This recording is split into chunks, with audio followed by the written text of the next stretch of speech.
games and are turning to rookie Dillon Gabriel on the road in London against the Vikings. Flacco is now QB2. Shedeur Sanders will remain third on the depth chart. And when asked about the changes, Shedeur had some interesting thoughts. Let's see who has a master in lip reading.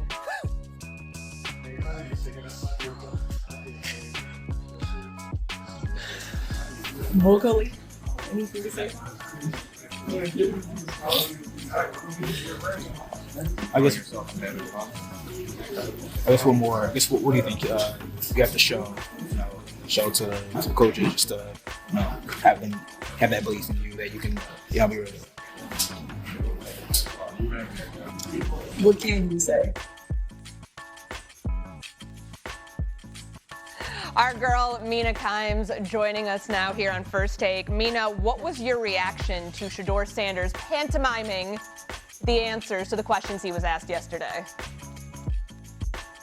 Well, initially, I was befuddled, I think like a lot of people, and then I heard the context that this was his way of responding to our colleague, Rex Ryan. I'm not tapped into that back and forth, so again, I had no idea. And I think with that information, my feeling about this is something that I think kind of applies to a lot with Sanders, which is he obviously receives a perhaps disproportionate and unfair amount of attention. I also think he is well within his rights to defend himself when he's criticized, if he feels that that's unfair or it gets personal. But I also think he should just be clear in doing so, because the way he went about it here kind of leaves it open to interpretation. And so I think the intention is fine, and I don't begrudge him that. But there's a lot of value when you're trying to make a point in clarity. And I don't know if that's him getting bad advice or if this is just how he feels he should go about it. But I know that's maybe not the most fiery take on all of this, but I just think he should be clear. And it's not the end of the world. It's a weird moment, and everybody can just move on now. Okay, so we know how you guys all feel about this. I want to focus on the game itself here because let's set the table here. They make this quarterback change midweek. They go to London. He faces Brian Flores. We know what happens when he sends a blitz after a rookie quarterback, Dillon Gabriel, that is. How long should this leash be, given those circumstances, Dan, for Dillon Gabriel to remain the starter? The only thing that matters the rest of this season for the Browns is, did they find a Derek Carr, a Dak Prescott, a Russell Wilson, Andy Dalton? Did they find a starting caliber quarterback in that obviously second, third, fourth plus round? And because of those 2 first-round picks, yes, they got to win games, all that, yes. But that's the only thing that matters. So, how long should this leash be? It should be pretty significant. That being said, one, this is a offense that averages 84 yards rushing a game. I think it's the worst in the NFL, or bottom 2 or 3. So it's not like he's working with a lot in that regard. Number 2, they really only have a starting number 2 receiver, and then probably receivers that would be a little bit better in that number 4 role. So this is a team that talent-wise is decimated on the perimeter. Tillman getting hurt for a decent amount of time has hurt this. So, it's not like Dillon Gabriel's walking into a situation that a Russell did or that a Dak Prescott did where he had some people to go to. So, I do believe that everyone needs to temper the expectations of, Dillon Gabriel's the starting quarterback now, and all of a sudden the Browns are going to be good on offense. No. So, I think you're looking for him to, be really good with the efficiency, ball placement elite, operate the play action game, overperform. But this is not going to be something where hey, if they fall to 0-5 in their next 5 games, this young man stinks. This is a team that's still very talent deprived. And the schedule here, so it's Minnesota, Stephen A's Pittsburgh Steelers, Miami, New England, New York, Baltimore. There are some winnable games in there, Stephen A. But how do you look at how long of the leash, how long it should be for Dillon Gabriel? It's not a matter of should. That'll be contingent on his performance. I understand that. If he performs lights out and Cleveland is in a position to compete for a playoff spot, which we all doubt, then obviously you have to leave him in because you're trying to win football games.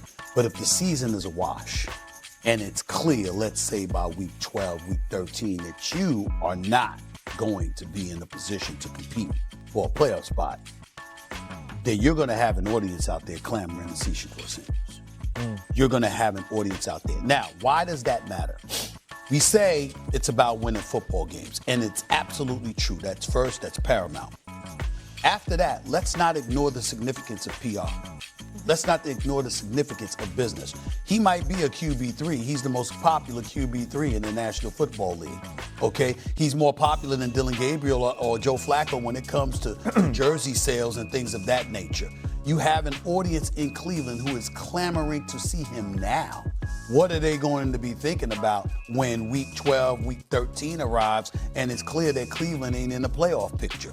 They're going to say, show us what that man has. Give him an opportunity to shine, because your game is paramount, but also the personality that comes with it matters, particularly for an NFL franchise that has made some highly questionable decisions along the way and hasn't given their fan base much to cheer about in recent memory. You paid Deshaun Watson $230 million guaranteed. This was before Lamar Jackson, Josh Allen, Kyler Murray, Jalen Hurts, and others got their deals. You made that commitment and there was expectations, and immediately they plummeted.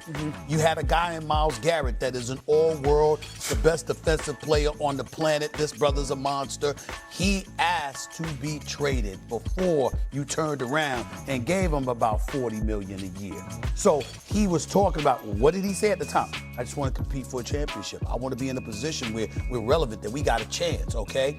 And we saw during the preseason, who was he standing next to on the sidelines? Who was he joking with? It was Shedeur Sanders. You understand what I'm saying? And who was he encouraging along the way? Especially when he had that bad outing. It was Myles Garrett encouraging Shedeur Sanders, because he's paying attention, because he's like, this brother has potential. People see stuff like that and say, okay, show us. And Shedeur certainly has made it clear he's ready to show you. So it's a matter of what the organization is going to do. You can't ignore that. And you brought up something, like they, at some point, no matter if the record's, if it's a lost season, which we already think it's on the track to being, people are going to want to see what Shedeur Sanders is. For a coaching staff, for a front office that very much feels like they're on the hot seat right now. Not the front office. I mean, I'm saying not the coach staff. I mean, you don't think Kevin Stefanski's a two-time coach, coach of the year. I mean, ain't nobody questioning him. We know he knows what he's doing. It's a matter of the personnel that he has to work with. They got it on the defensive side of the ball. What do they have on offense? What do they have at that quarterback spot? That's been their Achilles heel. Do you think that would affect their, their mindset for RC, for how they would approach it? It can't affect their mindset. Dan mentioned the run game. I think Quinshon Judkins is showing that he can be a bell cow of a back. And when Kevin Stefanski is at his best, it's when he has the run game and you can get into the play action. They haven't had that early on this season. And as far as how long Dylan Gabriel should have, I think as soon as you know he's not the franchise guy, you should move on to Shedeur, because this isn't about, in my estimation, winning games. It's about saying, I know Mason Graham can play. I believe Isaiah Bond can be a 2 or a 3. Harold Fannin Jr. has kind of been a revelation at the position. And so you have some of these young pieces. You have to figure out if your 3rd round pick or your 5th round pick can be your franchise quarterback as you move into the next draft with 2 first round picks, Mina. So, Mina, it's about next year.